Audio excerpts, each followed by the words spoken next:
Welcome to another mentoring moment with Dr. Mo. I'm Dr. Mo, and in this mentoring moment, we will elevate and enhance your tapping practice by taking a deep dive into the differences between sneaking away and tearless trauma. So, sneaking away and tearless trauma may seem similar in that they provide distance between your client and an issue or a specific event, but there are actually major differences between the two. So, to start off, let's discuss tearless trauma. And tearless trauma is actually a gentle technique. And in fact, it is one of the most dissociative of all of the gentle techniques.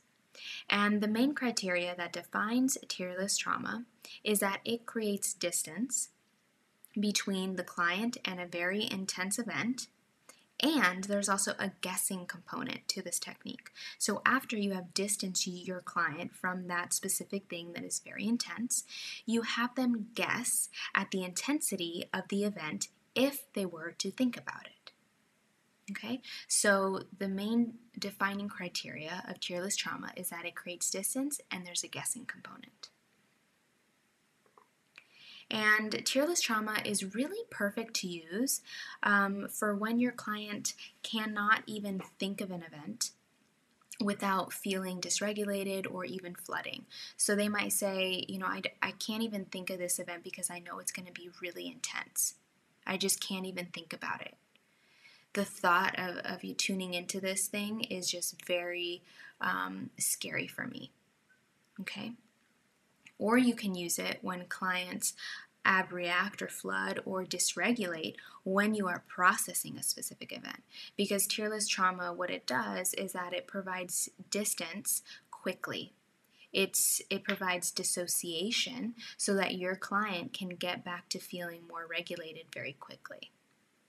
Okay, and do remember that these gentle techniques, such as tearless trauma, they can be used at any time during a session. And of course, any time when you are processing a specific event as well. So you do not necessarily have to start processing a specific event using a gentle technique. The gentle techniques are there for whenever you need them to ensure that your clients are safe. And this can be whether you're at the beginning of a session or the beginning of a specific event or right in the middle of a session or in the middle of processing a specific event. You really never know when your client could potentially abreact or flood or dysregulate. So it's always a great thing to have these gentle techniques such as tearless trauma in your back pocket and ready to use because your client safety is key. Okay, so let's break down this technique a little bit further. So once you have identified that your client can actually benefit from tearless trauma, they have, they have flooded, or could you deem that they could potentially flood, or they have said something like, I can't even think about this event, it's going to be too intense. So at that point, tearless trauma seems like a really good way to handle this situation. And so what you do is that you have your client place that specific event or thing that is very intense, and you have them place it far, far away in a place where your client is safely distanced from it. So this can either be in a jar or a box or some other room or even a basket on Mars. Whatever comes up for your client and whatever feels good for your client, work with that metaphor or that sense of distance.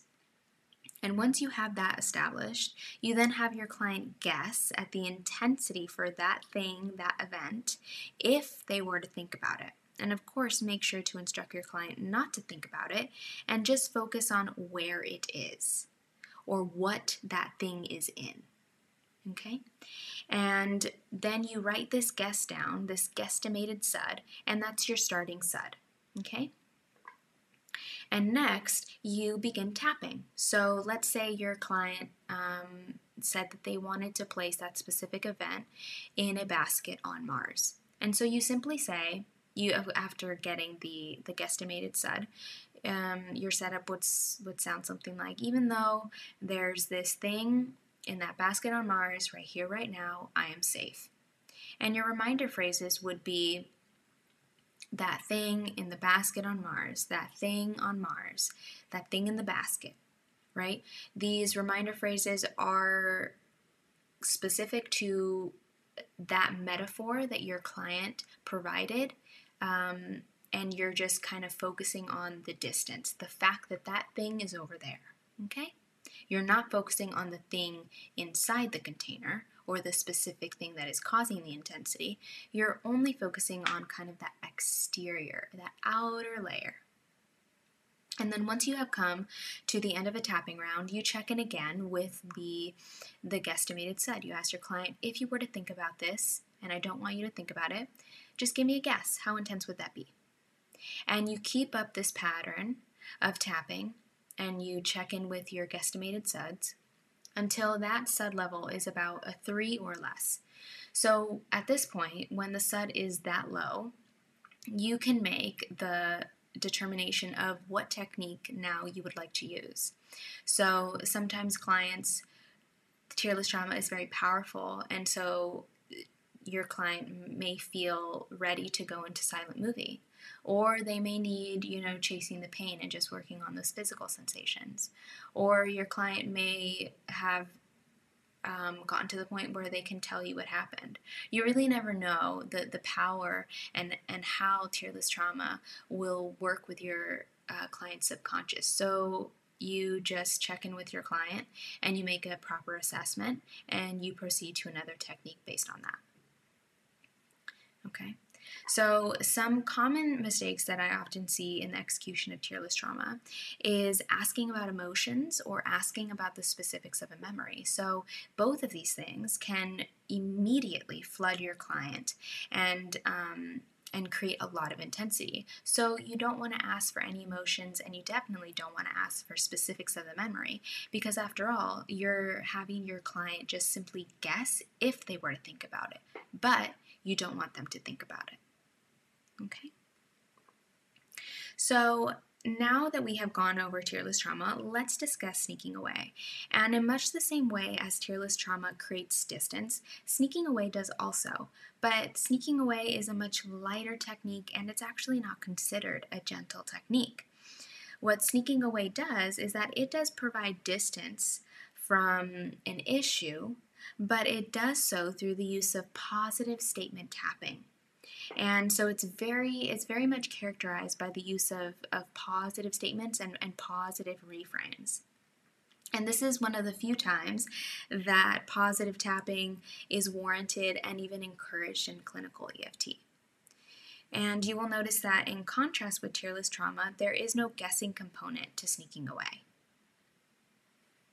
All right? And so when you use sneaking away, usually you use sneaking away to wrap up an issue or even to wrap up a whole session. So you will see this technique employed a lot at the end of sessions when you're about to leave your client.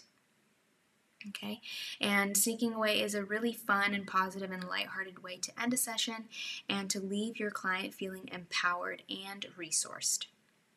Okay, so how to conduct this technique. So you ask your client where they would like to place all their unfinished work that they didn't get to process during the session, or that may still be existing even after doing some tapping. And once you have that thing, you incorporate that thing into the setup statements. And after that, you use positive statements as reminder phrases as a way to acknowledge your client's hard work that they did during the tapping session. So as a way to give you an example, you can create a setup statement that's something like this. Even though there may be more work to do on this thing, it is safe at the bottom of the ocean in a purple tin. Right? And you can even modify this even more to be, I am safe away from this thing because it's in the bottom of the ocean in a purple tin. So it's kind of whatever language that would be best for your client. Okay, and so that's the setup statement, and then you can also incorporate some positive reminder phrases. So you can say, I was able to uncover a lot today. I made a lot of realizations, and I can relish and celebrate in that. I did great work today. And even though there may be that thing that's at the bottom of the ocean in that purple tin, I know that I can come back to that if and when I'm ready. Okay, so this is an example of how to use sneaking away in your sessions. And just to recap, it's a very positive, lighthearted way to wrap up a session, wrap up an issue, and leave your client feeling ready to take on the rest of their day after they leave you. Okay, so I hope you have enjoyed this mentoring moment with Dr. Mo. I'm Dr. Mo, and we will talk and tap soon.